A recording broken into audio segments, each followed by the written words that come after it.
की एनर्जी जो है पेट की तरफ चली जाती है और हमारे शरीर के जो एक तरह से कंसंट्रेट पावर है वो सब पेट की तरफ लग जाती है, जो शरीर का सिस्टम है, तो इसलिए हमको नींद आने लगती है। नॉर्मल। तो अभी सब लोग आ गए, कुछ लोग चले भी गए मुझे लगता है। कम लग रही है। एक क्वेश्चन है आपसे। जी पूछिए। खाने के बाद वॉक करना?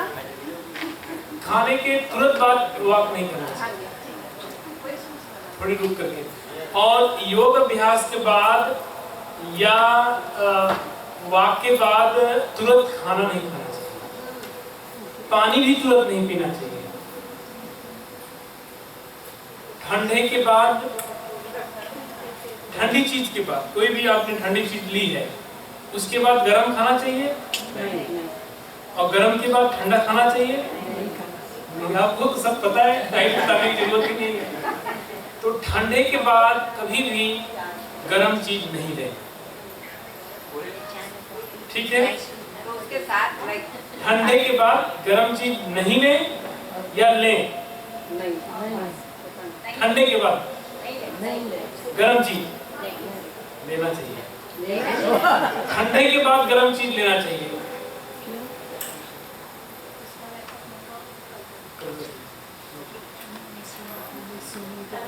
एक्यूप्रेशर हम आज करने वाले थे, लेकिन एक्यूप्रेशर कल करेंगे, ठीक है? अभी आज डाइट के ऊपर और आप लोगों के कोई भी सवाल है उसके बारे में बताएंगे। एक तो लेटना ही बताना है आपको, चेयर पर एक दो अभ्यास भी मैं बताऊंगा। जैसे कल इतना टाइम नहीं होगा मॉर्निंग आवर्स में योगा का, तो चेयर का अभ्यास, चेयर पे बैठ करके, सबसे इम्पोर्टेंट है नी, हिप ज्वाइंट, उन दोनों को कैसे आप स्वस्थ रखें, बैक पेन को कैसे ठीक करें, तो इसके बारे में भी मैं आपको बीच में चेयर पे बैठ करके बताएंगे। अभी हम बैठे हैं, बैक स्ट्रेट हमने किया है, एक बैक स्ट्रेट करना पड़ता है और एक अपने आप एक बार लगा लिया और हो गया, दोनों में फर्क है। कोई भी चीज करना पड़े और एक हो जाए, अंतर है कि नहीं है? ध्यान करना पड़े या ध्यान लग जाए, उसके लिए आपको सीखना पड़ेगा, फाउंडेशन क्रिएट करना पड़ेगा। हम जब ध्यान करते हैं, मेडिटेशन करते हैं, ध्यान लगता क्यों नहीं है? सबसे बड़ा कारण है लगता ही नहीं है। आंख बंद करके बैठे हैं, बहुत सारे लोग मिलते हैं, बोलते हैं 1 घंटे रोज मैं ध्यान करता हूँ, ध्यान नहीं कर रहे होते हैं, वो कंसंट्रेट करते हैं। ध्यान में तो आप सब कुछ भूल जाएंगे, और ध्यान का फाउंडेशन जब तक नहीं क्रिएट होगा तब तक आप डायरेक्ट अगर बैठ जाएंगे तो आप नहीं कर सकते हैं। जब हम ध्यान को डायरेक्ट करते हैं तो करने में दिक्कत होती है, लेकिन शुरुआत में हमको क्या क्या करना है उसको करने के बाद अगर आप ध्यान करते हैं तो ध्यान अपने आप वहां पहुंचते पहुंचते ध्यान लगने लगता है। जैसे योग में यम, नियम, आसन, प्राणायाम, प्रत्याहार, धारणा, 7वें नंबर पर आता है ध्यान। और हम क्या करते हैं, पहले ही ध्यान करते हैं सीधा, और फिर पूरा टाइम करते रहते हैं। ध्यान नाम के लिए होता है लेकिन कुछ और कर रहे होते हैं, अलग अलग सोच रहे होते हैं, हम ध्यान ही कर रहे हैं। तो ध्यान सही विधि से पहले आपको फाउंडेशन, नींव तैयार करनी है, और वो नींव है हमारा आहार विहार कैसे होना चाहिए। आपको कॉन्स्टिपेशन है, आपका ध्यान नहीं लगेगा। आपको एसिडिटी है, आपको ध्यान नहीं लगेगा। आपका पोस्चर्स नहीं ठीक है, आपका ध्यान नहीं लगेगा। आपकी मुद्राएं सही नहीं है तो आपका ध्यान नहीं लगेगा। सबसे इम्पोर्टेंट है ध्यान लगाने के लिए आप कंफर्ट, एकदम सहज अवस्था में बैठें। किसी भी अवस्था में, चाहे लेट करके भी ध्यान करें, आप लेट करके भी कर सकते हैं। जिस योग में बताया गया है 100 आसन, 100 आसन ध्यान के लिए सर्वोत्तम आसन है। सभी आसन शवासन ध्यान के लिए सबसे अच्छा है, लेकिन उसमें एक सबसे समस्या है, लेकिन शवासन पहले आना चाहिए। ध्यान के लिए सर्वोत्तम है, लेकिन शवासन आना चाहिए। शवासन अगर नहीं आता है तो ध्यान आप नहीं कर पाते हैं। शवासन में कुछ लोग ध्यान करते करते सो जाते हैं, क्योंकि तो शवासन कर रहे हैं, पूरा शरीर लेटा हुआ है, रिलैक्स मिला और स्नोरिंग चालू हो गई। शवासन में हम शरीर को पूरा ढीला करते हैं और उस अवस्था तक ले जाते हैं जो 100 वाली स्टेज में सिर्फ शरीर को तो हम डेड कर देते हैं, लेकिन हम सिर्फ होते हैं। फिर अपने आप को भी हम शरीर से अलग करते हैं। वो स्टेज आपकी शवासन की बनती है। तब आप ध्यान लगाएं, फट से ध्यान लगेगा, आप सोएंगे नहीं, आप एकदम जागृत अवस्था में रहेंगे। तो पहले ऐसे ही पोस्चर्स में हम बोलते हैं कमर सीधी करके बैठिए, टाइट कर लिया, थोड़ी देर के बाद ऐसे हो गए। अब ऐसे हो गए, ध्यान तो आप थोड़ा थोड़ा लग भी गया, लेकिन आपके चक्र का अलाइनमेंट सब गड़बड़ हो गया। जो एनर्जी मूलाधार से लेकर के सहस्त्रार तक चलनी चाहिए, जो फ्लो चलना चाहिए, वो सब गड़बड़ हो गया। कमर सीधा करने के पीछे दो बहुत बड़ा कारण है। एक तो आपके चक्र की ऊर्जा समान चलती रहे, दूसरा आपकी नाड़ियां जो हैं स्पाइन के अंदर, जो नसें हैं, उन पर कोई तनाव न हो।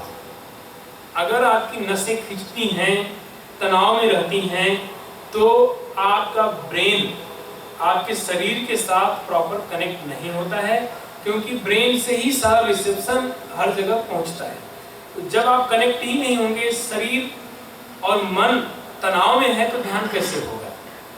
ईड़ा, पिंगला और सुषुम्ना, स्पाइन के बीच में 3 नाड़ियां गुजरती हैं।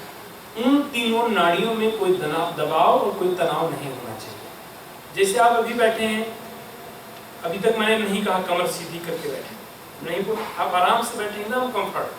तो ये अवस्था कितनी रिलैक्स अवस्था है। ऐसे ही आप, इसमें आपको आराम है। अगर मैं बोलूँ सीधा हो जाइए, तो आपको सीधा होना पड़ेगा, आपको करना पड़ेगा, और थोड़ी देर के बाद फिर आप ऐसे हो जाएंगे। इसमें आपको आराम मिलेगा, इसमें रिलैक्स मिलेगा। तो योग में हम बोलते हैं जिसमें आपको रिलैक्स हो, जिसमें आपको आराम हो, जिसमें आप सहज हो, वो करिए। तो क्या ऐसे करें हम? नहीं। इसको भी आप सहज बना सकते हैं कमर सीधी करने के साथ। उसका तरीका है, तो जब भी हम योग करें, ध्यान करें, तो सबसे पहले बैठने का तरीका हमको सीखना है। बैठना कैसे है? हम ऐसे बैठ गए, और ऐसे बैठने के बाद जो नीचे बैठे हैं उनके लिए बता रहा हूं, आप इसमें अनुभव कीजिएगा। आप ऐसे बैठे हैं, आप देखिए आपका वजन कहाँ है, अपर हिप पर है, मिडिल हिप पर है, या थाइज पर है। ऐसे अगर जो आगे बैठे हैं, अपर हिप पर भी है, अपर हिप पर जाता है। कोशिश इसमें क्या करना है, आप टेल बोन पर नहीं बैठे। अगर आपने ये अभ्यास कर लिया तो आपको बैक स्ट्रेट नहीं करना पड़ेगा, आप एकदम सीधे ही रहेंगे, एकदम सीधे रहेंगे। और जो कुर्सी पर बैठते हैं उनको पीछे नहीं बैठना है, आगे बैठना है। जब आप पीछे बैठते हैं तो आपकी थाइज की सारी नसें दबी रहती हैं, पूरा प्रेशर रहता है। और जैसे आप आगे बैठते हैं तो सारी नसों पर पूरा न्यूरो सिस्टम का जो तनाव है हट जाता है, और आप स्ट्रेट रहते हैं। लेकिन नी, हील्स एक स्थिति में होना चाहिए। कुर्सी कैसी हो, आप बैठ गए तो थाइज नीचे नहीं होनी चाहिए, एकदम सीधी होनी चाहिए। तो कुर्सी का इतना लेवल होना चाहिए, साथ आपकी थाइज एकदम सीधी होनी चाहिए। समझ आ रहा है? अब नीचे जो बैठते हैं उसके लिए बताता हूँ आपको, बहुत सिंपल तरीका है, और इस पर कोई प्रेशर नहीं आएगा आपके कमर पर। आपको घंटों आप सीधा बैठ सकते हैं, और ये फार्मूला आपको हर जगह नहीं मिलेगा। सबको दिखाई दे रहा है?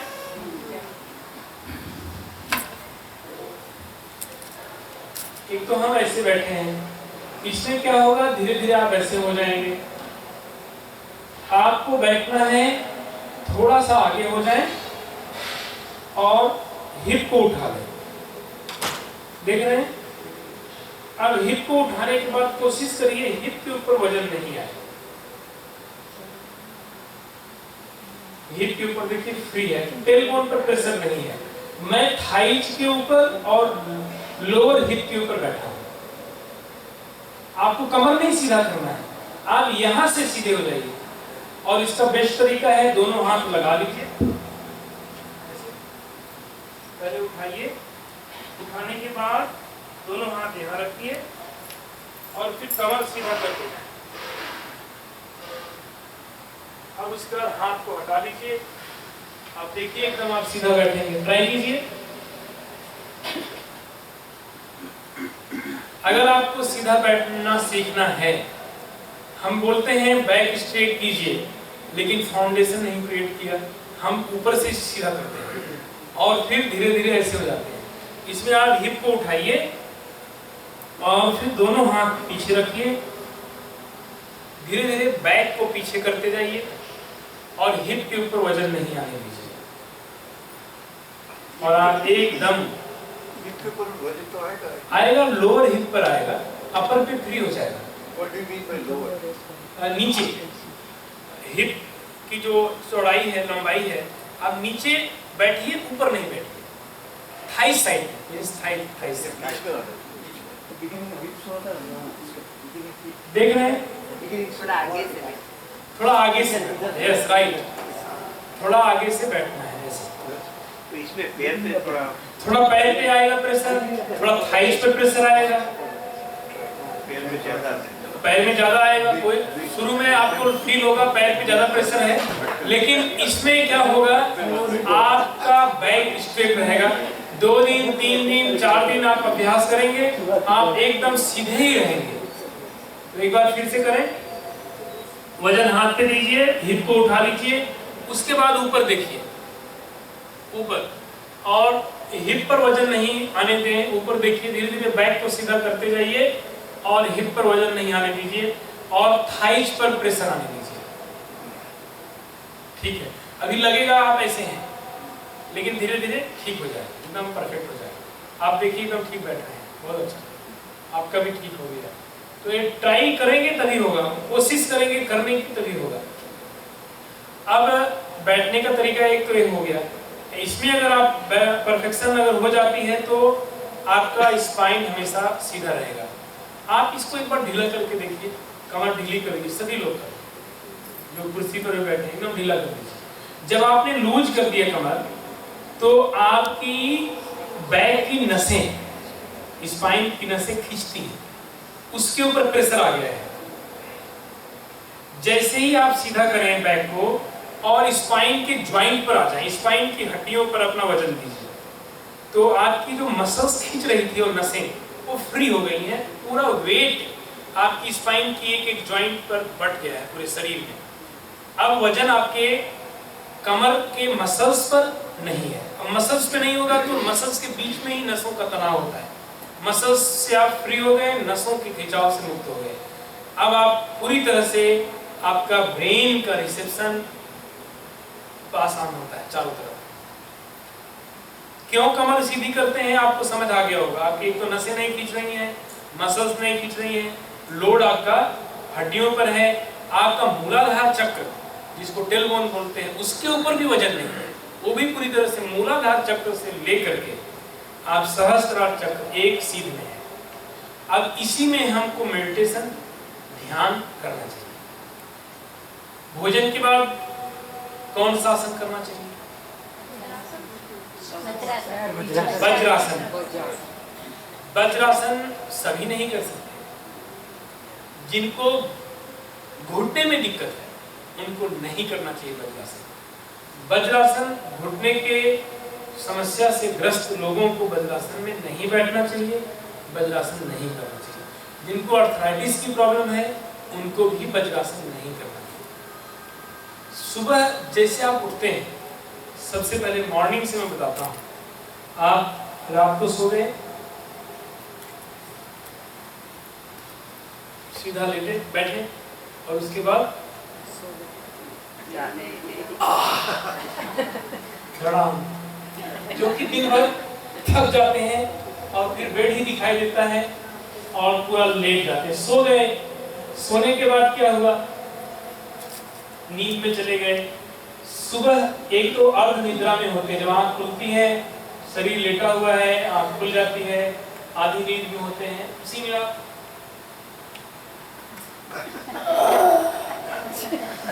यहीं से आप कमर पकड़ लेती है, क्योंकि इतना ज्यादा मॉर्निंग में स्टिफ बॉडी रहती है।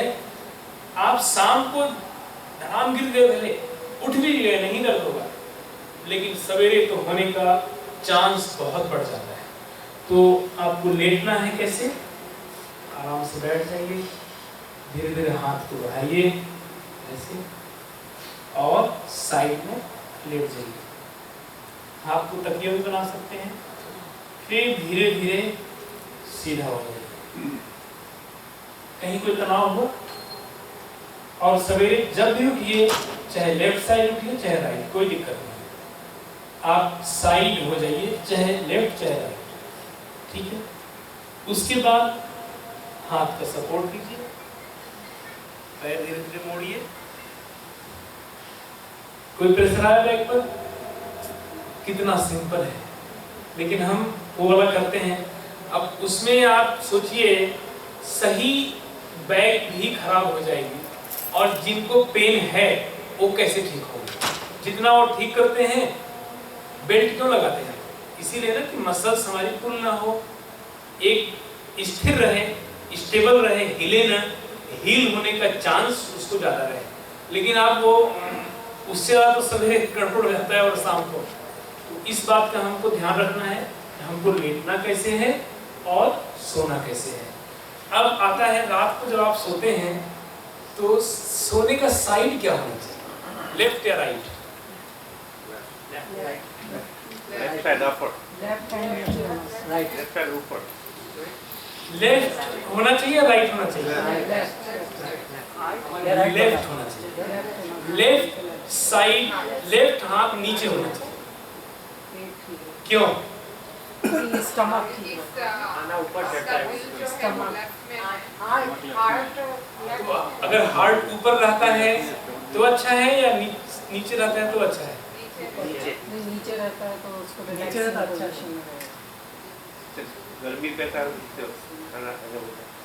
Right side. देखिए, हम हार्ट से अगर आप सोचते हैं तो अलग बात है कि हार्ट को रिलैक्स मिलता है, लेकिन जो साइंस क्या है, जो हमारे आयुर्वेद और स्वर विज्ञान का जो साइंस है, हम जब ब्रीदिंग करते हैं, आप कभी भी श्वास लें और छोड़ें, वो अलग बात है। बाकी वैसे नेचुरल आप चेक करें तो आपका एक ही स्वर चल रहा होता है,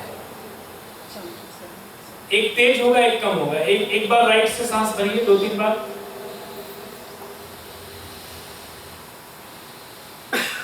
अब फिर लेफ्ट से भरिए। अब इसमें आप देखिए कि किधर से आपका इजी चल रहा है और किधर से इजी नहीं चल रहा है। लेफ्ट से कितने लोगों का चल रहा है, आराम से लेफ्ट से इजी ब्रीदिंग हो रही है, और किन लोगों को राइट से ब्रीदिंग इजी हो रही है, राइट से। कुछ लोगों को दोनों तरफ से भी होती है, ठीक है, बराबर इक्वल होती है। जब आप राइट से ब्रीदिंग करते हैं तो शरीर के अंदर उष्मा, ऊर्जा और हीट क्रिएट होती है, और जब आप लेफ्ट से ब्रीदिंग करते हैं तो शरीर के अंदर ठंडक, शीतलता और टेम्परेचर डाउन होता है। रात को जब आप लेफ्ट लेटेंगे तो आपका राइट चलेगा। आपको कभी भी बदलना है, आपको राइट से लेफ्ट चलाना है या लेफ्ट से राइट चलाना है, तो उसका सबसे बड़ा तरीका है बदलने का। अगर आपको राइट चलाना है तो आप लेफ्ट साइड लेफ्ट चलिए, थोड़ी देर में ही आप देखेंगे आपका राइट चलने लगेगा। और आपको लेफ्ट चलाना है तो आप राइट साइड लेफ्ट चलिए, तो आपका जो ऊपर होगा वही चलेगा। कभी भी आपको टेंशन, डिप्रेशन, तनाव महसूस हो रहा हो, बीपी बढ़ गया हो, आप लेफ्ट चलाइए। आप राइट साइड थोड़ी देर लेट जाइए, आपका लेफ्ट चलने लगेगा, और लेफ्ट चलने लगेगा तो आपको रिलैक्स मिलने लगेगा और आराम हो जाएगा। हम लोग इसमें सूर्य भेदी प्राणायाम और चंद्र भेदी प्राणायाम करवाते हैं। सूर्य भेदी प्राणायाम राइट नोस्ट्रिल से और चंद्र भेदी प्राणायाम लेफ्ट नोस्ट्रिल से करवाते हैं। तो आप लेफ्ट इसलिए सोते हैं लेफ्ट करवट कि आपके शरीर के अंदर ऊर्जा ताप बढ़ जाए। क्यों बढ़ जाए? ठंडक भी बढ़ा सकते हैं, खाना हजम खाना हजम होने के लिए, खाना हजम होने के लिए। अगर आप राइट साइड से चलाते हैं तो खाना हजम होता है, क्योंकि शरीर के अंदर आयुर्वेद के हिसाब से जो जठराग्नि है वो रात को डाउन हो जाती है। जब जठराग्नि रात को डाउन हो जाएगी तो भोजन पकने में बहुत टाइम लगेगा, पचेगा ही नहीं, और भोजन नहीं पचेगा तो एसिडिटी, गैस, कॉन्स्टिपेशन होना ही है। और उन सब चीजों को बैलेंस भी करता है राइट नोस्ट्रिल से अगर आप करते हैं तो इस यही कारण है जो हम लेफ्ट साइड होकर के सोते हैं। स्ट्रेट सो गए, कोई दिक्कत नहीं, लेफ्ट से ही सोना चाहिए। स्ट्रेट सोएं तो ठीक है, अगर आप जल्दी शाम को अर्ली फूड लेते हैं तो आप कैसे भी सो सकते हैं। बाकी लेफ्ट से लेंगे तो आपके शरीर के अंदर कफ की प्रकृति भी कम हो जाएगी। रात को हमारा कफ उग्र हो जाता है, कफ उग्र हो जाता है, उसको भी शांत करता है अगर आप लेफ्ट साइड से। कफ मीन्स कोल्डनेस बढ़ जाती है। अब हम थोड़ी देर 5 से 10 बार राइट से करते हैं, ठीक है। हाथ को मुद्रा बनाइए, बाएं तरफ लेफ्ट में ज्ञान मुद्रा और राइट में प्राणायाम मुद्रा, ऐसे राइट में मेरे अपोजिट। अब प्राणायाम मुद्रा में अनुलोम विलोम मुद्रा इसको हम बोलते हैं। अनुलोम विलोम मुद्रा जानते हैं? ऐसे पहली उंगली दूसरी उंगली मोड़ लें, खोल दीजिए। अब बीच की दोनों मोड़िए, यस राइट। इसी से नोस्ट्रिल को पकड़ना है। इसी से क्यों पकड़ना है? ऐसे क्यों नहीं पकड़ना है? इससे पकड़ना है। तो इससे क्यों पकड़ना है? तो बंद तो ऐसे भी कर सकते, पूरा बंद हो जाए। ये तो एक नोस्ट्रिल को बंद करना। ये आप राइट से अंगूठे को दबाइए, दबाएं राइट को, लेफ्ट से सांस लें, फिर राइट से छोड़ें, अंगूठे को खोलें, आराम से हो रहा है, कोई दिक्कत नहीं। ऐसे हम क्यों करते हैं? मैं बताता हूँ, आप नोस्ट्रिल को ऐसे नहीं पकड़िए, ऐसे पकड़िए। क्या कारण है? ये उंगली में बहुत प्रेशर होता है और वो तो उसमें भी तो ऐसे ही करते हैं। अच्छा, इसमें भी इसमें इतना प्रेशर नहीं, ऐसा नहीं है। आप हाथ ऐसे कीजिए, अभी पता चल जाएगा। हाथ ऐसे कीजिए और एक दो उंगली पकड़ लीजिए, अंगूठा सीधा रखिएगा, दोनों उंगलियों को धीरे धीरे मोड़िए। इसको पकड़े रखिए, अंगूठा सीधा रखिए, दिखाई दे रहा है सब? पूरा मोड़िए। कहाँ प्रेशर आ रहा है? रिस्ट पे आपकी 3 नसें खींचती हैं इसमें, हार्ट, लंग्स और ब्रेन। 3 नसों से आप अपनी ऊर्जा को प्रवाहित करते हैं। अभी वो स्टंट डालते हैं, यहाँ से हार्ट तक पहुँचा देते हैं। सब कनेक्टेड है, एक एक अंग, एक एक पार्ट आपके पाम में सारे पॉइंट हैं। हमारा जो एक्यूप्रेशर विज्ञान है वो मुद्रा विज्ञान से निकला है, और मुद्राओं से ही सारा एक्यूप्रेशर डेवलप हुआ है। जितना भी एक्यूप्रेशर पंचर करते हैं, हमारे शरीर में 72,000 नाड़ियां हैं, और ये मेडिकल साइंस ने भी बता दिया, और एक आज से नहीं, शास्त्रों में हजारों साल पहले लिखी हुई है। 72,000 नाड़ी योग शास्त्र। कितने हमारे शरीर के अंदर चक्र हैं, कितने हमारे कोर हैं, कितने हमारे कूप हैं, सब लिखा हुआ है। अब इन दोनों को हम मोड़ते हैं और ये सीधा करते हैं, ऐसे देखिए कितना प्रेशर पड़ता है। अब इसी से जब हम पकड़ेंगे नोज को, तब आपको उन अंगों को आपको एक ऊर्जा मिलेगी, शक्ति मिलेगी जिनसे नसें कनेक्टेड हैं। तो इस प्राणायाम के लिए ब्रेन, लंग्स और हार्ट तीनों के लिए बहुत अच्छा है। अब ऐसे पकड़ने के बाद ऐसे रखना है। यहां आपका है ज्ञान चक्र, जहां तिलक लगाते हैं, ज्ञान चक्र। इसको शीतलता चाहिए, अभी तो तिलक लगाते नहीं तो अभी तो कुछ लगाए। चंदन हमेशा लगाते हैं यहाँ पर, क्योंकि यहाँ बहुत ऊर्जा है, ऊर्जा का बहुत बड़ा स्रोत है। और जब हम इसमें बैठते हैं, ऐसे हाथ को ऐसे रखा है, ऐसे धीरे धीरे ऊपर हम करेंगे तो ये जो अंगुलियां हमारी मुड़ी हैं, अंगुलियों का जो फोल्ड है वो कहाँ टच होगा? फोरहेड का वही पॉइंट जहां तिलक लगाते हैं। तो एक पूरी तरह से मुद्रा एक बन जाती है, अनुलोम विलोम की मुद्रा। आपकी एल्बो सीधी होनी चाहिए। शुरुआत में हमको नेवल पर हाथ रख के करना है और बाद में जब अभ्यस्त हो जाए तो हाथ ऐसे रखना है। ठीक है, समझ में आ रहा है? लेकिन शुरू में अगर हाथ में थोड़ा सा फील होता है, कंफर्ट नहीं है, तो आप ऐसे करें, लेकिन मुद्रा ऐसे बनाए रखें। तो धीरे धीरे आना यहाँ तक है। शुरू यहाँ से भले कर लीजिए, 2 दिन, 4 दिन, 6 दिन, 10 दिन, लेकिन पहुंचना कहाँ है? यहाँ पर। मुद्रा के बारे में पता चल गया आपको। बायां हाथ यहाँ रखना है नेवल पर। अब अभी हम करेंगे अनुलोम विलोम नहीं, सूर्य भेदी, क्योंकि हमने भोजन किया है। राइट से लेंगे, लेफ्ट से छोड़ेंगे, फिर राइट से लेंगे, लेफ्ट से छोड़ेंगे। शुरू करें। हाथ यहाँ रखिए, पेट को दबाना नहीं है। राइट से नोस्ट्रिल पर ध्यान लगाइए, नेवल पर कंसंट्रेट। राइट नोस्ट्रिल से धीरे धीरे सांस लीजिए, इनहेल, बंद कर लीजिए, लेफ्ट नोस्ट्रिल से छोड़िए,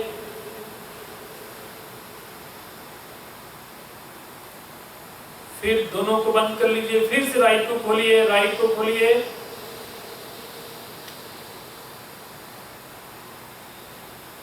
लेफ्ट से छोड़िए,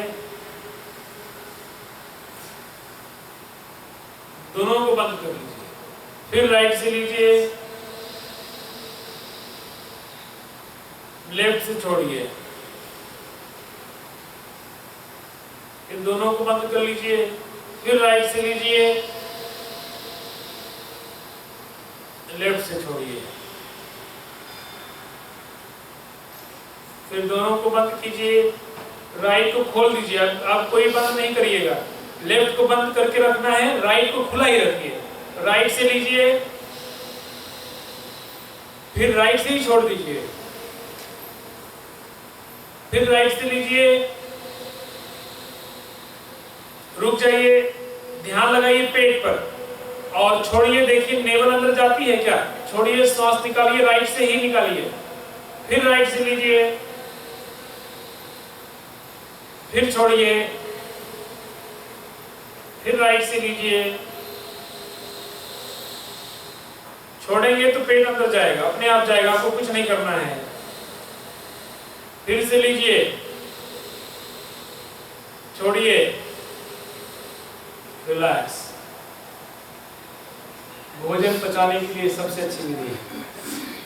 भोजन के बाद आपको इसको करना चाहिए और मन भी लग गया होगा थोड़ा, जब रिलैक्स हो गया होगा। इससे थोड़ा सा गर्मी बढ़ती है शरीर में। और फिर इसके बाद आप 3 बार शीतली कर सकते हैं। शीतली में क्या करना होता है? जीभ को पाइप की तरह, वो शीतकारी है जो आपने किया, जीभ को पाइप की तरह बनाना है, नाली की तरह।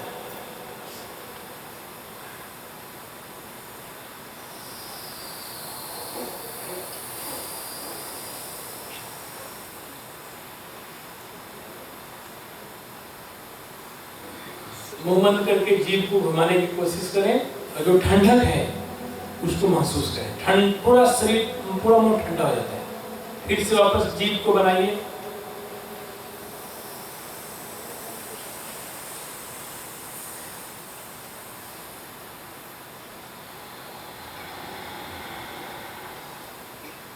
फिर से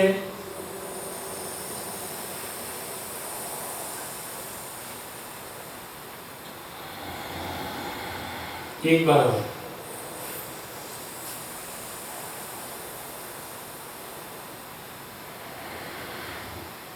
बहुत अच्छा। भोजन के बाद सिर्फ आपको इतना करना चाहिए, इससे ज्यादा नहीं करना, ठीक है। अभी हमने सबने भोजन किया था और हल्की हल्की नींद आ रही है आप लोगों को सबको। और दिलीप भाई तो पूरी घर ही निकल रहे हैं। सवेरे प्रवचन में थे आप? वो सोच रहे थे, प्रवचन में थे सुबह, मेडिटेशन कर रहे। तो गुरुदेव जी ने वो निद्रा तो थोड़ा मैं क्योंकि अगर बोलूंगा ना तो नींद आ रही है, मैं घुटने का अभ्यास बताता हूँ, ठीक है।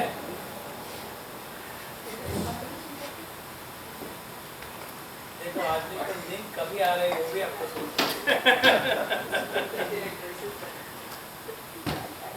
नींद कुछ लोगों को बहुत कम आती है और कुछ लोग जहां मर्जी सो जाते हैं।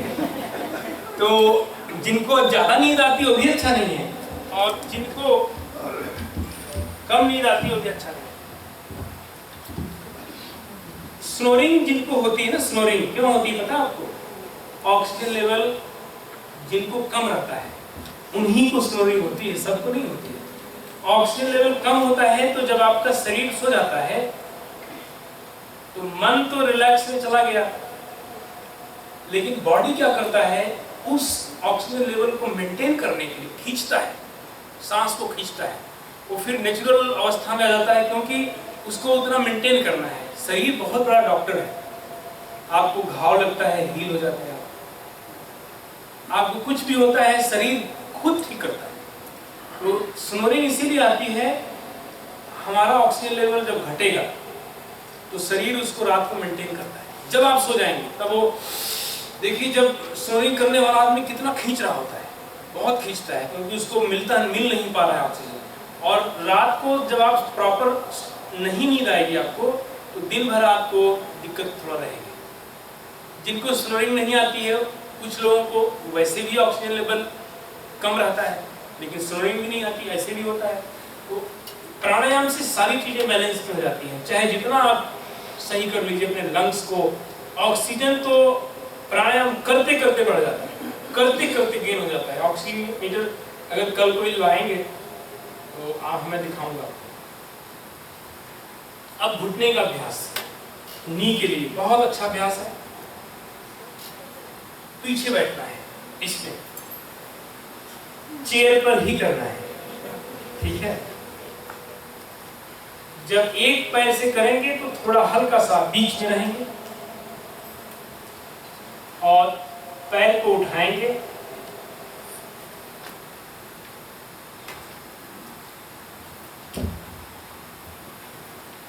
हाथ ऐसे रखेंगे, धीरे धीरे पैर को उठाएंगे, ठीक है। उठाने के बाद अपने टोज को अपनी तरफ खींचेंगे, प्रेशर को बढ़ाएंगे, हाथ के प्रेशर इधर घुटने को ऊपर ले और हाथ से फिर दबाएंगे, आपस में दोनों प्रेशर बनाएं, ठीक है।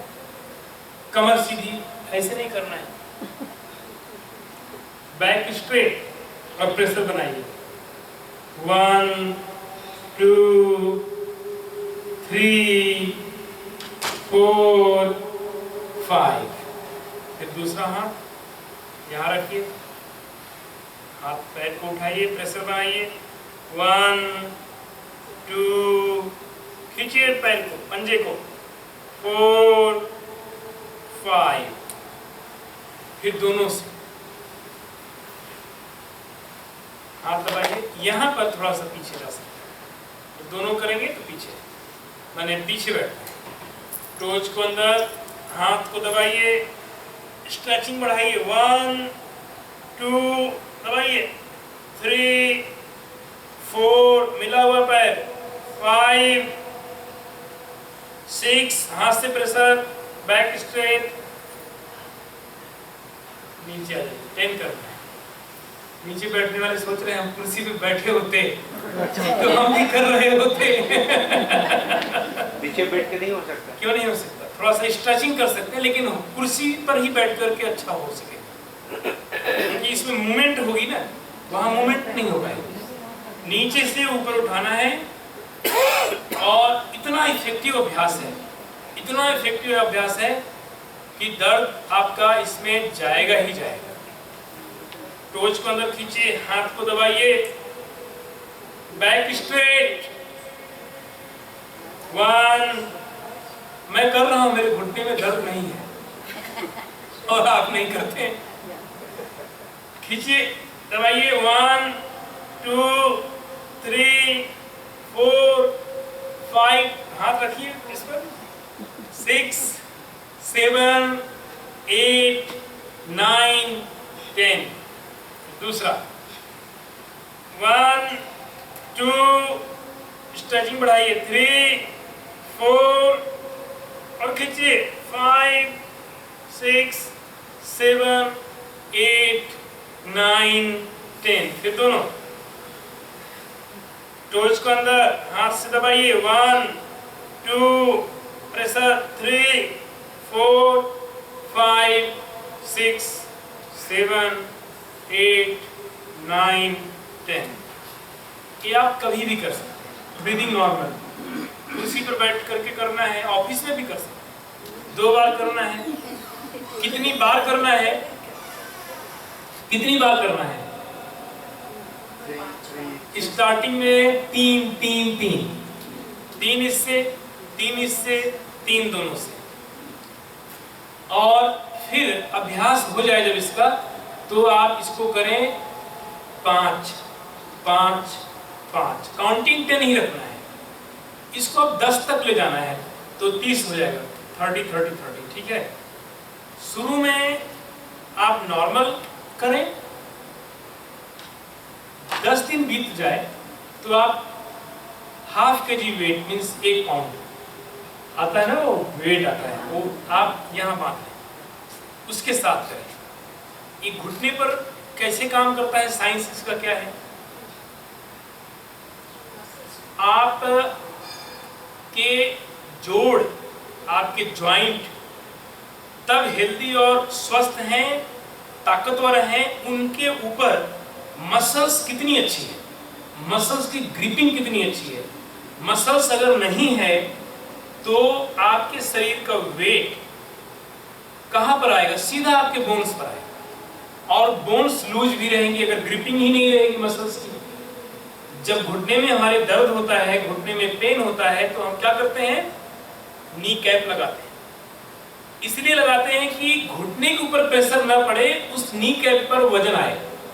अगर आपकी मसल्स नी कैप का स्थान ले लें, इतनी डेवलप हो जाए, इतनी हेल्दी हो जाएं, तो घुटने के ऊपर, घुटने की हड्डी पर प्रेशर ही नहीं रहेगा, सारी मसल्स में रहेगा, घुटने में दर्द होगा ही नहीं।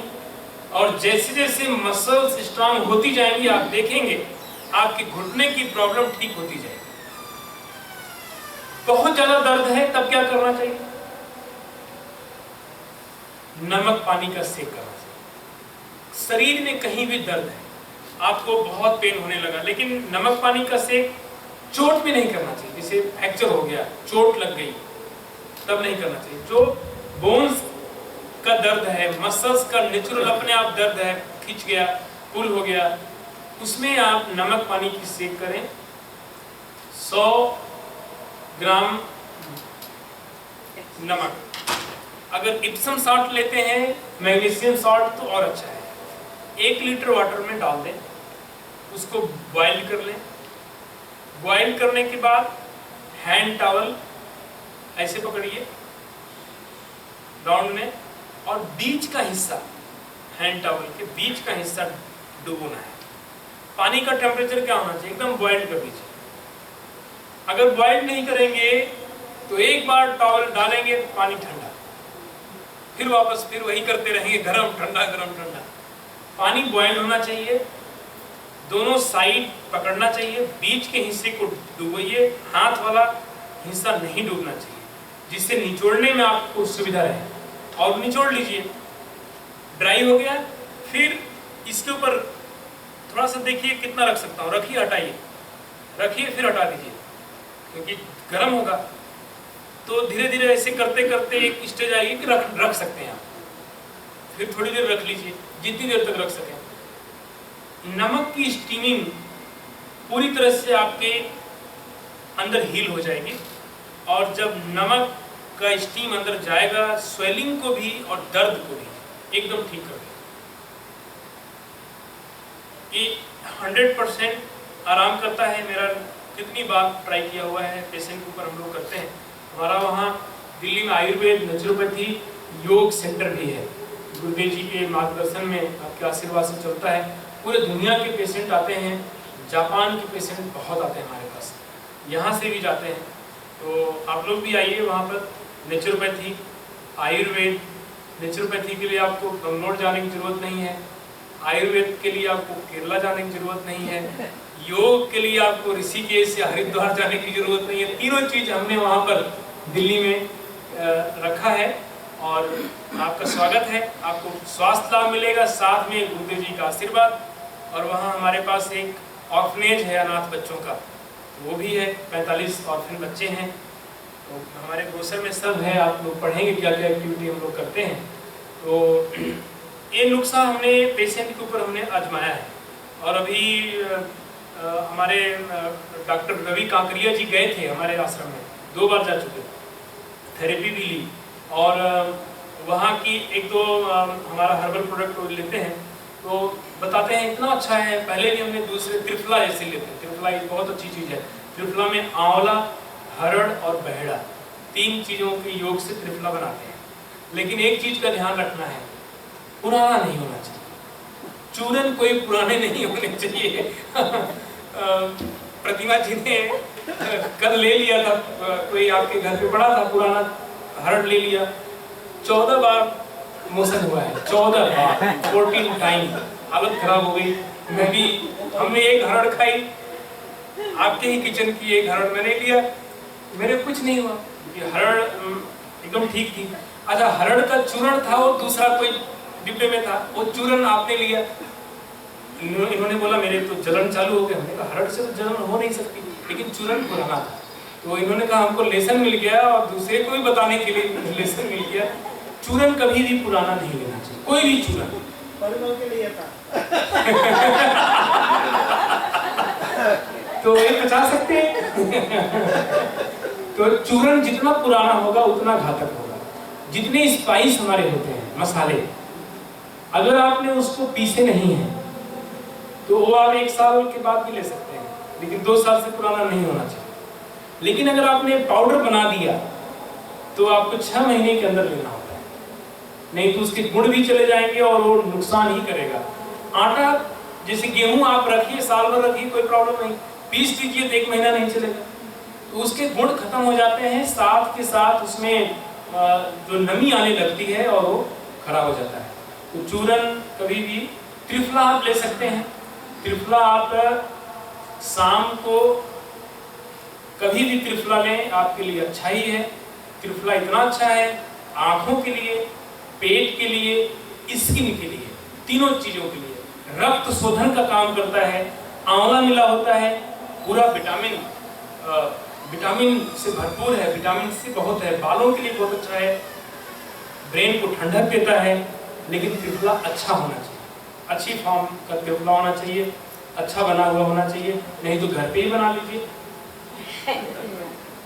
और कोई भी आप चूरन लेते हैं या लग्जेटिव लेते हैं पेट साफ करने के लिए, भोजन के तुरंत बाद लेना चाहिए, रात को लेना चाहिए, दोपहर में लेना चाहिए, सुबह लेना चाहिए। कब लेना चाहिए? रात को सोने से पहले। अगर आपने मान लीजिए 8 बजे भोजन किया या 9 बजे आपने भोजन किया और उसके बाद आप तुरंत सोने वाले हैं, तो क्या तुरंत ले लेना चाहिए त्रिफला? सोना नहीं चाहिए, अलग बात है।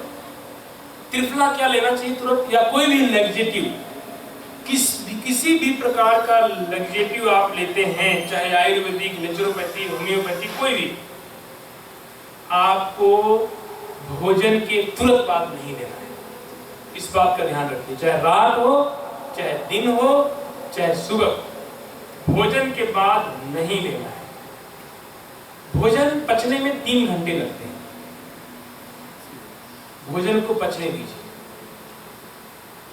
भोजन जब पच जाए पूरी तरह से, उसके बाद मल विसर्जन का नंबर तब आता है, आपको तब लेना है। इस बात का हमेशा ध्यान रखिएगा। भोजन के 3 घंटे के बाद ही लैक्टेटिव लेना है, नहीं तो भोजन का कोई फायदा ही नहीं है, कोई विटामिन मिनरल्स, क्योंकि वो तुरंत काम करना शुरू कर देगा निकालने के लिए नीचे, और वो खराब भी करता है और लीवर के लिए, किडनी के लिए ठीक भी नहीं है। और गर्म पानी से लेना चाहिए लैक्टेटिव। त्रिफला तो लेना ही चाहिए गर्म पानी से, नॉर्मल गर्म पानी, मैंने हल्का गर्म, ये नहीं बॉइल्ड वाटर नहीं लेना चाहिए। दूध अगर आप पीते हैं तो हल्दी डाल के पिए, और रात को जल्दी पिए। अगर हल्दी डाल के दूध पीते हैं तो कफ, दूध हमेशा कफ प्रधान होता है, हल्दी डालते ही उसकी कफ और उसके सारे अवगुण खत्म, लाभ ही लाभ होता है।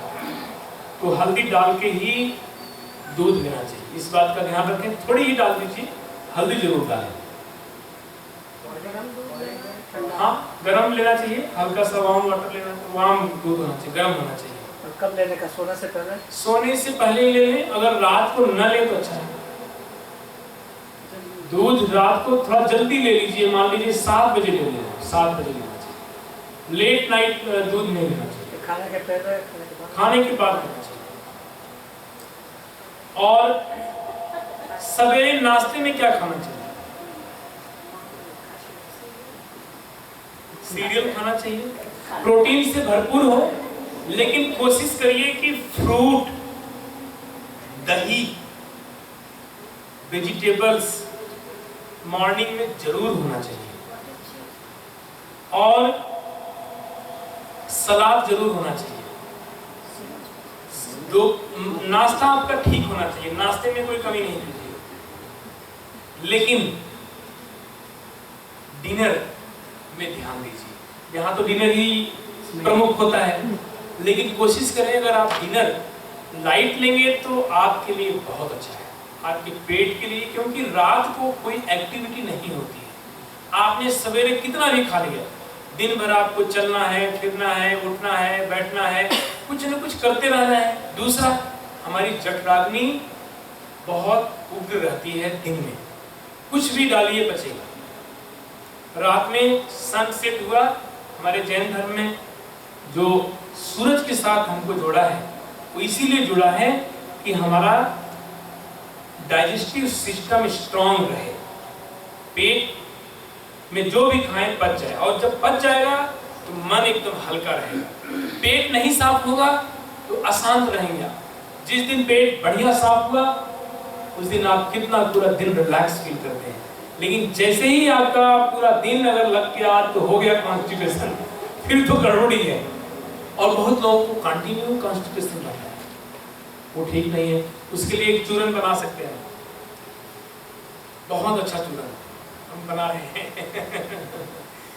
तो चूरन में क्या करना है, कैस्ट्रोल ऑयल जानते हैं आप, अरंडी का तेल, उसमें छोटी काली हरड़, छोटी और काली हरड़, उसको फ्राई करना है। फ्राई करते रहें, वो धीरे धीरे फूलने लगेगी और पूरा बिग साइज हो जाएगी। जब बड़ी साइज हो जाए तो समझ लीजिए पक गई, उसको आप सुखा लीजिए। जो तेल बच गया है उसमें अजवाइन डाल दीजिए, अजवाइन को भी पका लीजिए। काला नमक, अजवाइन और हरड़, 3 चीजों को पीस लें। जब पूरा ड्राई हो जाए, धूप में 2 दिन 3 दिन सुखा दीजिए, और उसको पूरी तरह से आपका चूरन तैयार, पीस पाउडर बना लीजिए। इतना बढ़िया चूरन है कॉन्स्टिपेशन के लिए, इंटेस्टाइन की मसाज के लिए। और आप अगर आपको कॉन्स्टिपेशन है तो 1.25 चम्मच, छोटा वाला चम्मच जो साइज आपके किचन में चाय वगैरह डालने के लिए होता है, तो 1 चम्मच भी ले सकते हैं। अगर आपको गैस एसिडिटी रहती है तो आप आधा चम्मच लें। और रेगुलर लेना है, वैसे हेल्दी रखने के लिए अपने पेट को, डाइजेस्टिव सिस्टम को, हर चीज को ठीक रखना है, तो आप 1/4 चम्मच लें। तो ये आपको एकदम ठीक रखेगा। कोई भी आपको बाजार से कोई लैक्सेटिव लेना ही नहीं है। ये बेस्ट आपके हाथ का बनाया हुआ, इससे बढ़िया कोई चूर्ण नहीं हो सकता। अजवाइन, उसमें एक चीज और आप ऐड कर सकते हैं, मेथी। मेथी को फ्राई कर लें, उसको भी डाल दें। क्वांटिटी कितनी होनी चाहिए? अगर आपने 50% तो आप रखिए, 50 का 60% हरड़, 10% अजवाइन, 10% मेथी और गोमूत्र। गोमूत्र इतना अच्छा है, जो देसी गाय का मूत्र होता है, जिसको कैंसर के लिए, एक जैन ही है ग्वालियर में जो कैंसर का ट्रीटमेंट करते हैं गोमूत्र। अच्छा, गोमूत्र सुन करके बड़ा अजीब सा लगता है कि गोमूत्र, आप आजकल सही जगह से अगर ले आप तो अर्क आता है उसका। गोमूत्र को बॉइल करते हैं, उसका स्टीमिंग होकर के पाइप से दूसरी तरफ आ जाता है, स्टीम फिर वाटर बन जाता है, वो उसको अर्क बोलते हैं। गोमूत्र का अर्क अगर आप 1 चम्मच रोज पीते हैं, और कैंसर पेशेंट के लिए बेस्ट है। आपके शरीर के टॉक्सिन्स को, पुराने से पुराने जमे हुए टॉक्सिन को क्लीन करने के लिए, रोग प्रतिरोधक क्षमता को डेवलप करने के लिए गोमूत्र बहुत अच्छा है। और आप हंस रहे थे गोमूत्र, तो हम क्या करते हैं, इसी चूर्ण को गोमूत्र में पहले भिगो लेते हैं, सिर्फ हरड़ को। 1 दिन 2 दिन हमने गोमूत्र में भिगो लिया, उसके बाद उसको सुखा लेते हैं, फिर उसको कैस्टर ऑयल में उसको फ्राई करते हैं, फिर मेथी को, फिर अजवाइन को, नमक अपने स्वाद के हिसाब से 60 to 70% आप हरड़ लीजिए, बाकी उसका जो भाग बच जाए 15% या 10% ले लीजिए, या मेथी और अजवाइन, और उसमें आप नमक स्वाद के हिसाब से डाल लीजिए, आपका चूर्ण तैयार। और आप बनाइए घर में, और फिर मेरे को आप मेल करिएगा, आप खुद बताइएगा कि ऐसा चूर्ण हमने नहीं लिया है कभी। गोमूत्र नहीं मिल रहा है, कोई चिंता नहीं, बिना गोमूत्र का ही काम करेगा, उसके बाद भी काम, गोमूत्र है तो बहुत अच्छा है। और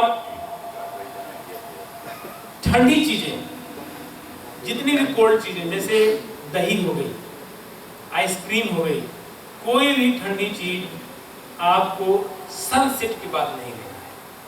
सलाद भी नहीं ले तो अच्छा है, सलाद भी रात को, कच्ची चीज, ठंडी चीज रात को नहीं ले। आप 12 बजे से 1 बजे से पहले कैसा भी भोजन कर ले, सब बच जाए। ठंडी चीज, दही अगर लेना है, आप रोज दही के शौकीन हैं, दही खाते हैं, तो आप मॉर्निंग आवर्स में दही लें। आइसक्रीम दोपहर में ले लें, लेकिन रात को खाने की आदत है तो दिक्कत तो थोड़ा करता है, आप पता नहीं चलता है, लेकिन गले के लिए नहीं अच्छा है, कफ को बढ़ाता है, डाइजेस्टिव सिस्टम को रोकता है। रात को आइसक्रीम नहीं लेना चाहिए। सवेरे गर्म पानी, आपको नॉर्मल से थोड़ा गर्म गुनगुना पानी लेना चाहिए, और 3 से 5 गिलास लेना ही चाहिए मॉर्निंग में इकट्ठा। उसके बाद 1-2 अभ्यास स्ट्रेचिंग के करने चाहिए। स्ट्रेचिंग के अभ्यास जैसे करेंगे, आपको प्रेशर बनेगा, पेट साफ हो जाएगा।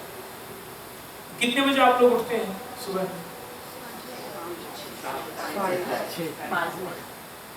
5 बजे उठते हैं या 6 बजे उठते हैं? अगर आप 5 बजे पानी पीना शुरू करते हैं, तो जो भी आपने पानी 5 बजे पिया है, वो 8 बजे तक पूरी तरह से क्लीन हो जाता है। 2 घंटे में पेट साफ हो जाता है, पानी फिर रहता नहीं। क्योंकि बहुत लोग डरते हैं कि अगर इकट्ठा पानी पर पी लिया, फिर ऑफिस जाएंगे तो बार बार बाथरूम जाना पड़ेगा। तो अर्ली मॉर्निंग उठते ही आप पीते हैं, तो नहाएंगे, ब्रश मंजन करेंगे, शेविंग करेंगे, तैयार होंगे, तो तब तक आधा ड्रेन हो जाएगा। फिर नाश्ता करेंगे, उसके बाद जी सुबह में योगा करना है, उसके पहले पीना है पानी। पेट अगर आपका सवेरे उठते ही पेट साफ होता है, उससे भी पहले पीना है। सबसे पहले उठते ही पानी ही पीना है, पानी पर ही हाथ जाना चाहिए। तांबे के बर्तन में अगर रखते हैं तो और अच्छा है, तांबे के बर्तन में पानी रखें तो तांबे का गुण भी आ जाएगा। और तांबा ऐसी चीज है कि पानी में बैक्टीरिया रहने ही नहीं देता है, बहुत अच्छा काम करता है। तो तांबे के बर्तन का पानी आप पिए, कोशिश करें। और 3 से 5 गिलास, शुरू में तो आपको लगेगा, जो नहीं जिनकी आदत है 2 गिलास में लगेगा कि अब नहीं पी सकता, उल्टी हो जाएगी, तो आज 2 ही पीजिए। पहले ही दिन 5 गिलास या 3 गिलास थोड़ी पीना है। आदत बनाइए तो सही, 2 गिलास से शुरू कीजिए, 1 गिलास से शुरू कीजिए। उठते ही आप पानी पिएंगे तो टॉक्सिन सब नीचे आता है और धीरे धीरे पूरा क्लीन हो जाते हैं, आप साफ हो जाते हैं। और जब आप 5 गिलास पानी पीने लगेंगे जिस दिन, उस दिन समझ लीजिए कभी जीवन में कॉन्स्टिपेशन आपको फिर नहीं होगा। आप पूरा क्लीनिंग सुबह सुबह आप कर देते हैं। तो 5 नहीं पी पाते, 3 भी पिए तो भी 3 भी अच्छा है। अब इसके बाद ये तो सुबह का हो गया, लेकिन फिर दिन में कितना पानी पीना चाहिए? 10 से 15 गिलास वाटर के बीच में आपको रखना है। गिलास, छोटी गिलास, आप बोले थे गिलास ले आएंगे हम दिखाएंगे तो छोटी गिलास, कोई बात नहीं, छोटी गिलास 200 ml की गिलास होनी चाहिए। 200 ml गिलास से आपको 15 गिलास मैक्सिमम, मिनिमम 10 गिलास पानी पीना चाहिए। 24 घंटे में आप 6 घंटे अगर सोते हैं तो 18 घंटे बचते हैं। अगर आप 8 घंटे सोते हैं तो 16 घंटे बचते हैं। तो 16 घंटे में 10 गिलास पानी पीना 200 ml का। अगर आप 1 घंटे का हिस्सा बांटिए तो 1 घंटे का भी पड़ता है। एक ड्रॉप अगर आप पीते हैं 1 घंटे तो भी आपका 200 ml हो जाता है। और हमेशा शरीर को पानी की जरूरत है, एक ड्रॉप पानी आप डालें कुछ भी नहीं है। और बहुत जरूरी है शरीर में पानी लेना। तो आप इकट्ठा नहीं पिए। सवेरे वाला तो आपने पिया, वो क्लीनिंग प्रोसेस था, वो नहीं काउंट होगा। 5 गिलास सुबह पिया था, 5 ही पीना है बस, वो अलग है। वो तो सफाई के लिए क्रिया आप कर रहे हैं, एक तरह से जल क्रिया है। और हमारे योग में यम के बाद नियम का नंबर आता है, उसमें हम जल नेति, सूत्र नेति, वस्त्र धोती, धोती और उसके बाद शंख प्रक्षालन, वस्ती, ये सारी क्रियाएं करते हैं। एक शंख प्रक्षालन हम करते हैं। शंख प्रक्षालन इतना अच्छा है, जो अभी कोलन हाइड्रोथेरेपी चला है, जो आपको पानी चढ़ाते हैं और निकालते रहते हैं, चढ़ाते रहते हैं, निकालते रहते हैं। हमारे यहाँ ऐसी विधि है योग में जो आपको कोलन हाइड्रोथेरेपी से बेस्ट थेरेपी है, आपका शंख प्रक्षालन। 3 घंटे का प्रोसेस होता है, फ्री। और कोलन हाइड्रोथेरेपी का लेते बहुत पैसा लेते हैं, फ्री, कोई साइड इफेक्ट नहीं। 1 दिन में 1 किलो वजन कम हो जाता है, इतना बढ़िया डिटॉक्सिफाई आप हो जाते हैं। आप सोच रहे होंगे 1 किलो कैसे हो जाता है? आप अगर कभी करेंगे तब आपको विश्वास होगा। जैसे हमने हाथ को रखा तो पता चला कि वाइब्रेशन होता है नर्व से, ऐसे ही हम लोग तो प्रयोग करते हैं हॉस्पिटल में नेचुरोपैथी आयुर्वेद के द्वारा। आपको पानी का प्रोसेस होता है, पानी पीते रहना है कंटिन्यू। अगर आप सवेरे 5 बजे शुरू करते हैं तो एक बार आपने 2 गिलास, 3 गिलास, 4 गिलास, 5 गिलास पानी पी लिया, फिर वेट करिए, मन को शांत होने दीजिए, स्ट्रेचिंग करते रहिए। उसके बाद फिर पानी पीना शुरू कीजिए, 1 गिलास, 2 गिलास, जितना पी सके। फिर रुक जाइए थोड़ी देर, 5 मिनट, 7 मिनट, 10 मिनट, फिर पानी पीजिए। नीचे जाता रहेगा, पानी पीते रहिए। पहले तो यूरिन बहुत होगी, फिर पेट साफ होने लगेगा। आधे घंटे के बाद आपको लूज मोशन चालू हो जाएगा। 1 घंटे में पतली दस्त होने लगेगी। 1.5 घंटे के बाद आप देखेंगे मिक्स वाटर आने लगेगा। 2 घंटे में वाटर ही आने लगेगा। और 3 घंटे में पूरा आप क्लीन हो जाएंगे। जैसा आप पानी पी रहे हैं वैसा ही पानी निकलेगा। पूरी आपकी आंतें साफ हो जाती हैं, आपका किडनी पूरी क्लीन हो जाती है। सब चीजें पूरे शरीर का पूरा ऊपर से लेकर यहाँ से, कोलन हाइड्रोथेरेपी जो आप अब यहाँ करते हैं, अभी भारत में भी कर रहे हैं, मशीन से करते हैं, नीचे ही साफ करते हैं। यहाँ तो हम ऊपर से लेकर नीचे पूरा क्लीन सफाई कर देते हैं। जैसे फर्श को वॉश करते हैं वैसे अपने अंदर की पूरे सिस्टम को वॉश कर देते हैं। ये हफ्ते में 1 बार से ज्यादा कभी नहीं करना चाहिए। 15 दिन में 1 बार करें या महीने में 1 बार करें। और जो कभी नहीं करते हैं उनको भी करना चाहिए। अभी हम कोशिश कर रहे हैं, अगली बार रखेंगे तो और ट्रेनिंग में एक दिन का रखेंगे शंख प्रक्षालन का, जो जो लोग भाग ले सकेंगे तो उनको सिखाएंगे शंख प्रक्षालन। अगर आपने शंख प्रक्षालन सीख लिया तो वेट कभी नहीं बढ़ेगा। वेट बढ़ने का एक सबसे बड़ा कारण होता है कॉन्स्टिपेशन, गैस। अगर ये दो चीज है तो वेट, आप कुछ नहीं भी खाते हैं तब भी वेट बढ़ता है, कंट्रोल ही नहीं होता। कुछ नहीं खा रहे हैं, डाइट भी कर रहे हैं, उसके बाद भी वेट नहीं घट रहा है, बढ़ता जाता है। क्यों? कि आपके निकलता नहीं है। खा तो रहे हैं, सब स्टोर है, और ग्लूकोज जब नहीं निकलेगा, कुछ लोगों की शरीर की बनावट भी ऐसे होती है कि कुछ नहीं खाते हैं तो भी वेट बढ़ता है, कुछ लोग बहुत खाते हैं तो भी नहीं वेट बढ़ता है, कुछ लोग इतना अभ्यास करते हैं तो भी नहीं ठीक होते हैं। जैसे एक स्वस्थ आदमी सब कुछ लेता है, इतना बैलेंस डाइट ले रहा है, सब कुछ कर रहा है, उसके बाद भी उसका हीमोग्लोबिन कम है। एक एकदम नेचुरल नॉर्मल गांव का आदमी कुछ नहीं खाता है तब भी उसका आप टेस्ट करिए तो 16 हीमोग्लोबिन है। आपके डाइजेस्टिव सिस्टम का फंक्शन कितना स्ट्रांग है, आपके पोषक तत्वों को लेने की क्षमता आपके अंदर कितनी स्ट्रांग है, उसके ऊपर सब डिपेंड करता है। आप कितना स्वस्थ खा लें, जब आपका लीवर ही नहीं ठीक है तो किस तरह से आपका हीमोग्लोबिन बढ़ेगा। आपकी किडनी नहीं ठीक है, आपका डाइजेस्ट करने का पावर नहीं है अच्छा है, तो आप पेट को जितना अच्छा स्वस्थ रखते हैं, आप कम आहार में भी ज्यादा अच्छा रह सकते हैं। उसके लिए पेट को ठीक करने के लिए योग और प्राणायाम, कपालभाति सही से करें तो पेट पूरी तरह से ठीक रहता है। तो पानी का समझ में आ गया। पानी ज्यादा नहीं पीना चाहिए, ज्यादा पिएंगे किडनी पर बहुत लोड पड़ता है, किडनी को एक्स्ट्रा फिल्टर करना पड़ता है। उसको दिन भर जितना फिल्टर करना है तो उसको ज्यादा आप पानी पिला देते हैं तो वो ज्यादा फिल्टर करती है, किडनी के लिए नहीं अच्छा है पानी ज्यादा पीना। और शरीर में पानी की मात्रा बढ़ जाएगी तो स्किन के लिए भी अच्छा नहीं है। पानी की वाटर रिटेंशन हो सकता है। कुछ लोग सुनते हैं पानी ज्यादा पीना चाहिए तो फिर पीना ही शुरू करते हैं, पूरा साइंस नहीं जानते हैं कितना पीना चाहिए, योग कितना करना चाहिए, आसन कैसे करने चाहिए, खाना कैसे खाना चाहिए। अब आप भोजन जब शुरू करें तो सलाद से शुरू करें, सलाद ज्यादा खाएं, पत्ती वाली सलाद ज्यादा खाएं, उससे एंजाइम क्रिएट होता है, रोगों से लड़ने की क्षमता। फूड जी मैंने ऐसा नोटिस किया है कि कोई 15 ग्लास से ज्यादा पानी पीता ही नहीं है। कुछ लोग Everybody drinks less water. There is very rarely you will see someone who drinks more than 6 glass a day. सही कह रही हैं आप, लेकिन कुछ लोग क्या बोलते हैं उसको, धुन के धनी होते हैं, वो उनको सवार हो जाता नहीं पानी ज्यादा पिए तो वेट भी कम हो जाएगा। सुना है पूरा तो पता नहीं उनको, तो सुन लिया है नहीं, बस पानी से ही सब ठीक होगा, पानी खूब पीजिए डाइजेस्ट भी होगा। डाइजेस्ट नहीं, हमारे पोषक तत्व तो निकल जाते हैं। भोजन करते समय आपको पानी नहीं पीना चाहिए, क्योंकि जो हमारा डाइजेस्टिव सिस्टम है पचाने का, जिसको हम जठराग्नि बोलते हैं, जब हम भोजन लेते हैं तो तुरंत काम चालू कर देता है, पचाने लगता है भोजन। अब आप उसमें पानी डाल दें तो उसकी पावर कम हो जाएगी, आग फायर कम हो जाएगा तो भोजन पचेगा नहीं। इसलिए भोजन करते समय पानी नहीं पीना चाहिए। अगर जरूरी हो, अगर आपको लगता है कि अब फंस गया है तो आप पानी रखिए, 1 घूंट ले लीजिए, उससे कोई नुकसान नहीं।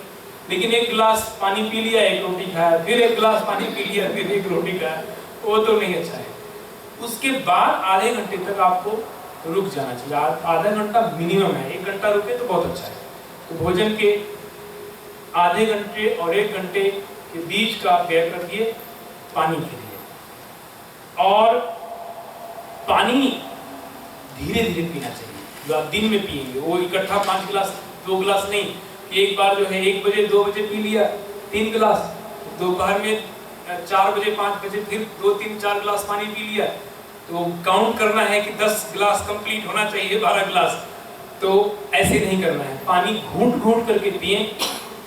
पानी 1 घूंट पीजिए, रखिए, 5 मिनट 10 मिनट के बाद फिर पी लीजिए, साथ में रखिए। अभी तो सब देख रहा हूँ जिनको पता है बोतल लेके चलते हैं, पीते रहते हैं, थोड़ा पी लिए इकट्ठा, एक बार गट 1 बोतल पी गए वो तो नुकसान करेगा। आप थोड़ा पानी तो है ही आपके साथ, जग में रखिए, अगर सुविधा हो घर में हैं तो आप जहाँ बैठते हैं, ऑफिस में हैं, जग में पानी रखिए, गिलास में डाल लीजिए, पीते रहिए, धीरे धीरे पीजिए, 5-5 मिनट पे एक घूंट लीजिए। उससे क्या होता है, पानी प्रॉपर डाइजेस्ट ही नहीं होता है, शरीर को बहुत लाभ होता है अंदर पूरी तरह से, फूड डाइजेस्ट में, प्रोसेस में, सब में। लेकिन अगर आपने इकट्ठा पानी पी लिया तो शरीर को ज्यादा काम करना पड़ता है और तुरंत पास भी हो गया, शरीर में पानी काम नहीं करता है। तो पानी पीने की विधि ये है। दूध के लिए मैंने बताया हल्दी डालें, और खाने से पहले सलाद का उपयोग करें, खीरा ज़्यादा खाएं। खीरा अगर ज़्यादा खाएंगे तो जिनको वेट बढ़ता है उनके लिए बहुत अच्छा है। ककड़ी, खीरा, कुकम्बर बोलते हैं। और रात को सलाद नहीं खाना, रात को सलाद नहीं खाना है। लंच में चाहे जितना खा लें और सवेरे चाहे जितना खा लें। जिनको आर्थराइटिस की प्रॉब्लम रहती है, सौंठ का सेवन करें। अभी आर्थराइटिस की यंग एज में बहुत प्रॉब्लम रहती है। 20 साल के बच्चे हैं, हार्ट की प्रॉब्लम, लंग्स की प्रॉब्लम, और आर्थराइटिस तो इतना हो गया है यंग एज में, इतना शरीर स्टिफ हो गया है, पोस्चर ही नहीं बनता है। अगर उनको बोल दे थोड़ा आगे झुको, एकदम कमर टाइट पत्थर की तरह। हम तो देखते हैं, सरप्राइज होते हैं इस एज में, तो नहीं होना चाहिए। उसका कारण है हमारी लाइफ स्टाइल। हम भोजन करते हैं, साथ में ड्रिंक किए जाते हैं, पूरा बोतल रखा हुआ है कोका कोला की, और साथ में इतना सही से डाइजेस्ट नहीं हो रहा है। पोषक तत्व, प्रोटीन तो खूब मिल रहा है, प्रोटीन के साथ विटामिन भी मिलने चाहिए आपको। विटामिन डी की बहुत ज़रूरत है। ज़्यादातर घरों में रहते हैं, बाहर नहीं निकलते हैं। बाहर नहीं निकलते हैं तो आपको सन नहीं मिलता है। सन बहुत ज़रूरी है। अगर आप धूप में रोज बैठते हैं तो आपको विटामिन डी आपको मिलता है। धूप में कोशिश करिए बैठने की, मॉर्निंग की धूप, शाम की नहीं, दोपहर की धूप में बैठने का मतलब एकदम कड़क धूप में आप बैठ गए कुर्सी लगा के, और उससे विटामिन डी नहीं मिलेगी। मॉर्निंग की जो धूप लाइट किरण होती है ना, उसकी धूप, उससे आपको हीलिंग भी होती है, शरीर को हल्की हल्की गर्माहट बढ़ती है, उसमें विटामिन डी बहुत मिलता है। अगर बॉडी में मसाज करके, तेल लगा करके अगर आप बैठे, बेस्ट है। फिर वो तो आपका समझ लीजिए पूरी अंदर तक की ग्रीसिंग हो जाएगी। जिनको हमने ये अभ्यास बताया, इस अभ्यास के साथ आप सेक करें। अगर घुटने में दर्द है, आप देखिएगा आपको 2 दिन में दर्द चला जाएगा। जी, किसी की कार्टिलेज खत्म हो गई है, कार्टिलेज खत्म हो गई है। देखिए, अगर घुटना घिस गया है पूरा, तो हड्डी नहीं डेवलप होगी, हड्डी नहीं बनेगी। आप उस हड्डी पर जो प्रेशर है उसको हटा सकते हैं, कम कर सकते हैं, मसल्स डेवलप करके, अभ्यास करके। नी रिप्लेसमेंट करवाते हैं आप, उसके बाद भी आपको अभ्यास करना पड़ेगा। उसकी लाइफ 10 साल 15 साल है। आप कोशिश करें ज़्यादा से ज़्यादा अपनी मसल्स एक्सरसाइज करें। अगर आपके ज्वाइंट वीक हो गए हैं तो, अगर ज्वाइंट वीक हो गए हैं, अगर मसल्स का अभ्यास नहीं करेंगे, आज घुटने में प्रॉब्लम है, जिनको आर्थराइटिस है उनको तो दूसरे जोड़ में हो जाएगा, तीसरे जोड़ में हो जाएगा, चौथे जोड़ में हो जाएगा, उंगलियां टेढ़ी हो जाती हैं, सूज जाती हैं। इतनी प्रॉब्लम आर्थराइटिस वालों को होती है, बढ़ता ही जाएगा। तो कोशिश करिए, जिनको आर्थराइटिस है उनका बेस्ट थेरेपी है विटामिन डी ना कम हो, धूप में रहें, time to time ayurvedic massage कराते रहें। आयुर्वेदिक मसाज कॉमन मसाज नहीं, एक पंचकर्मा में अभ्यंगा होता है, अभ्यंगम जरूर कराएं। अभ्यंगम में उसमें हम ज्वाइंट की थेरेपी भी करते हैं और न्यूरो की भी थेरेपी करते हैं, मसल्स की भी थेरेपी करते हैं। और जिनको डिप्रेशन रहता है, मेमोरी लूज होती है, बहुत जल्दी भूल जाते हैं, कंसंट्रेट पावर नहीं है, योग तो करते ही हैं, योग है ही उसके लिए बहुत अच्छा। साथ में पंचकर्म में एक सिरोधारा हम करते हैं। तो सिरोधारा उसी के लिए, पूरा ब्रेन की थेरेपी बहुत अच्छा। माइग्रेन के लिए हमने एक लेप तैयार किया है, यहाँ तो नहीं उपलब्ध है, तो आगे यहाँ आप लोगों के सहयोग से कुछ करेंगे तो उपलब्ध करेंगे। एक पट्टी हमने बनाई है और वो पट्टी 3 दिन हम लगाते हैं। 3 दिन में माइग्रेन आपका 70% ठीक हो जाएगा। 30 साल पुराना माइग्रेन हमने ठीक किया, और जिनका ठीक किया उनकी हिस्ट्री हमारे पास, ऐसे हम नहीं बता रहे हैं आपको। तो माइग्रेन कोई भी चीज ठीक हो सकती है। आप शरीर को आप पूरी तरह से स्वस्थ रख सकते हैं। अभी एक आप प्रयोग करिएगा, जो हमने चूरन बनाया बताया बनाने के लिए, आप बनाइएगा, फिर आप बताइएगा कैसे लगता है आपको। कमर सीधी करके बैठे। अब कोई सवाल है किसी का? जी पूछिए, एक एक जन पूछिए। आपने बोला है वो सौंठ यूज करने, हाँ सौंठ का हम बता नहीं पाए। वो जिंजर नहीं कर सकते उसकी जगह फ्रेश? सौंठ को कैसे करना है उसका प्रोसेस मैं बता नहीं पाया। हाँ सूखी, उसको कूट लीजिए। 50 ग्राम नहीं, लगभग 80 ग्राम सौंठ होना चाहिए, रेशियो होना चाहिए। 80% सौंठ होना चाहिए, सॉरी 80% गुड़ होना चाहिए। गुड़ में जो एक गुड़ लाल वाला गुड़ होता है वो है, एकदम व्हाइट वाला गुड़ नहीं। तो 70% से 80% के बीच में गुड़ रखें, बाकी सौंठ रखें, उसकी गोली बना लीजिए। काली मिर्च डाल सकते हैं, 2% काली मिर्च डाल दें इसमें, 2 से 5%। उस गोली को आप लें, कफ नाशक, अर्थराइटिस को ठीक करने वाला, पेट पित्त को ठीक करने वाला, जॉइंट पेन के लिए बहुत अच्छा है। और आप 3-4 दिन आप ले करके देखिए, आपको बहुत अच्छा लगेगा। सुबह शाम लेनी पड़ेगी? सुबह शाम दोनों टाइम लीजिए। भोजन से पहले लेना है, शाम को और सवेरे नाश्ते के बाद। सवेरे खाली पेट नहीं, शाम को भोजन से पहले, सुबह भोजन के बाद। गोली बनाने के लिए घी थोड़ा डालें। घी डाल सकते हैं थोड़ा सा, ऑलिव ऑयल डालें तो अच्छा है, गाय के घी है तो अच्छा है। स्नोरिंग का आपने क्या बताया? स्नोरिंग के लिए आपने क्या बताया? स्नोरिंग के लिए प्राणायाम कल हम बताएंगे, भस्त्रिका प्राणायाम। एक प्राणायाम में उज्जयी प्राणायाम है, जो थायराइड वालों के लिए बहुत अच्छा है। थायराइड के लिए उज्जयी प्राणायाम बहुत अच्छा काम करता है, और इतना काम करता है आप लगभग 3 से 4 महीने अगर अभ्यास करें तो थायराइड ठीक हो जाती है। थायराइड के लिए पॉइंट्स मैं कल बताऊंगा। पॉइंट्स थायराइड के लिए, शोल्डर पेन के लिए। शोल्डर में दर्द है किसी को? ऐसे कीजिए, किसको ज्यादा दर्द है? दोनों में है, एक में है? पीछे स्पॉन्डिलोसिस वगैरह का भी किसी का हाथ नहीं उठता, थोड़ा दिक्कत होती है।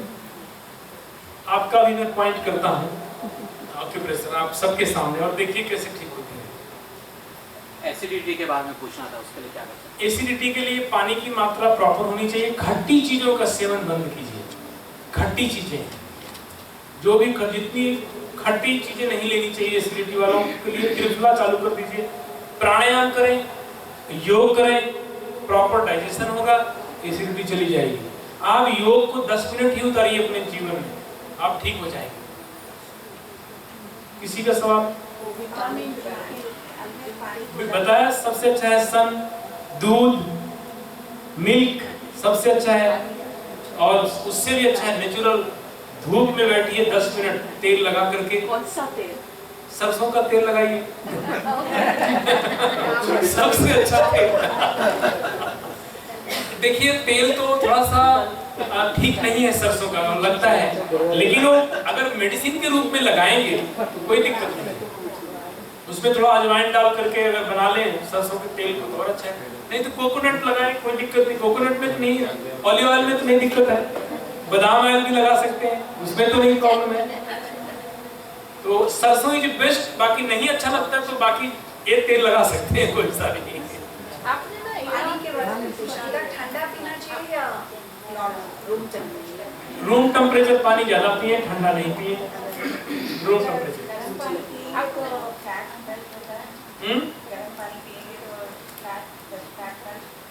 फैट गर्म पानी से ही नहीं घटेगा। फैट के लिए योग, अभ्यास, डाइट। चावल कम खाएं। चावल खाने का एक तरीका है, उसको पानी पानी निकालते हैं नहीं निकालते हैं तो पता नहीं, जो मुझे पता है चावल में आप दाल डाल के खा लें, वो आप छोड़ दीजिए। आप कटोरी में ही चावल डाल के खाइए। आप क्यों नहीं खा सकते? थोड़ा 1 चम्मच चावल की क्वांटिटी कम हो जाएगी ना।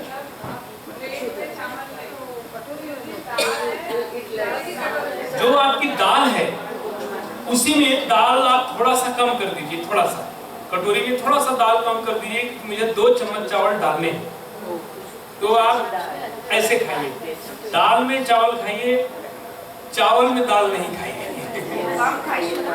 तो थोड़ा लीजिए, वो भी जरूरी है। देखिए एक व्यक्ति, सुनिए प्लीज, किसी का अगर वेट हल्का सा ज्यादा है तो ऐसा नहीं है वो अस्वस्थ है।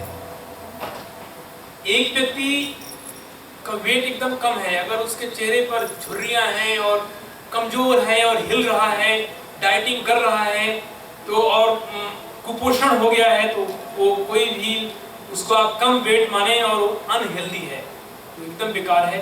डाइटिंग रोगों को बुलाती है, रोगों के लिए अच्छा नहीं है। बैलेंस डाइटिंग होनी चाहिए। वेट कम करने के चक्कर में नाना प्रकार की बीमारियां हम पाल लेते हैं, और वेट कम होते ही क्या होता है, मसल्स लूज हो जाती है। थोड़ा मसल्स के लिए, मांस के लिए, स्किन के लिए थोड़ा हल्का वेट चाहिए लिफ्ट करने के लिए। अगर वेट आपकी स्किन लिफ्ट कर रही है तो टोन भी रहेंगी, या तो बहुत ज्यादा एक्सरसाइज आपको करनी पड़ेगी। हर चीज बैलेंस में होना चाहिए। कुछ लोगों का शरीर की बनावट ही इस तरह की है, हल्का सा वेट रहता है, कोई दिक्कत नहीं, आप स्वस्थ रहें, आप कम उम्र दिखेंगे, वेट में भी कम उम्र दिखेंगे। लेकिन अगर आपने वेट इतना कम कर लिया और एकदम गड्ढे हो गए सब जगह, तो कोई फायदा नहीं। तो वेट, बैलेंस वेट होना चाहिए। थोड़ा ज्यादा है, चिंता में उसके पीछे भागिए नहीं और रात दिन मत एक कर दीजिए।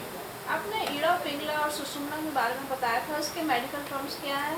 उसके हमारे ब्रेन से जो नसें निकलती हैं 3, स्पाइन की रिसेप्शन के लिए सबसे बड़ी नस है ईड़ा और पिंगला, जो हमारे रिसेप्शन का काम करती है ब्रेन से शरीर के एक एक छोटे से छोटे जगह पर सेंसेशन कम हो जाता है। उसी के कारण स्पाइन से जो हमारी नसें गुजरती हैं उसमें कंप्रेस हो गया, दबाव हो गया, सर्कुलेशन वहां रुका, आपके पूरे शरीर में सर्कुलेशन नहीं होगा। तो ईड़ा पिंगला योग में उनका नाम दिया गया है, मेडिकल साइंस में वो स्पाइन की नसें हैं, और कुछ उनके लिए तो स्पाइन की नस है, हमारे लिए ईड़ा और पिंगला सुषुम्ना है।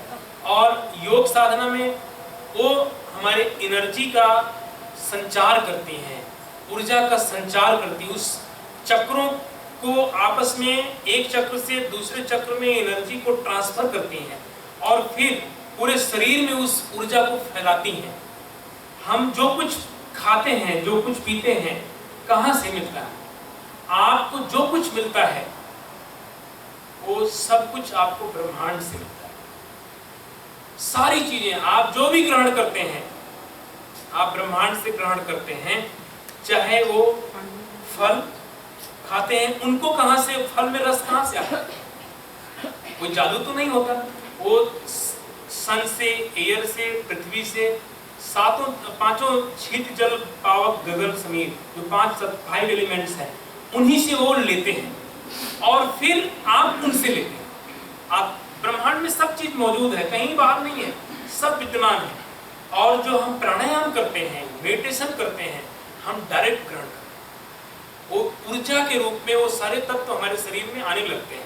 इसीलिए कोई कोई व्यक्ति साल साल भूखा रह करके तप किया, वो सत्य है, झूठ नहीं है। इतने सालों तक कुछ नहीं खाया, उनको खाने की जरूरत ही नहीं। आप अपने शरीर को इस तरह से, अपने चक्रों को, आप शरीर के ऊर्जा के स्रोतों को इतना डेवलप आपने कर लिया कि डायरेक्ट आप ग्रहण कर रहे हैं। आप जब प्राणायाम करेंगे, जब मेडिटेशन करेंगे, तो आप 4-4 दिन खाने की जरूरत नहीं है, आपको भूख ही नहीं लगेगी, आपकी एनर्जी का लूज ही नहीं होगा और एनर्जी मिल भी रही होगी आपको। सब कुछ आपको मिलता है। कल हम एक वीडियो दिखाएंगे आपको, कैसे हमारे शरीर के अंदर ऊर्जा है, किस तरह से।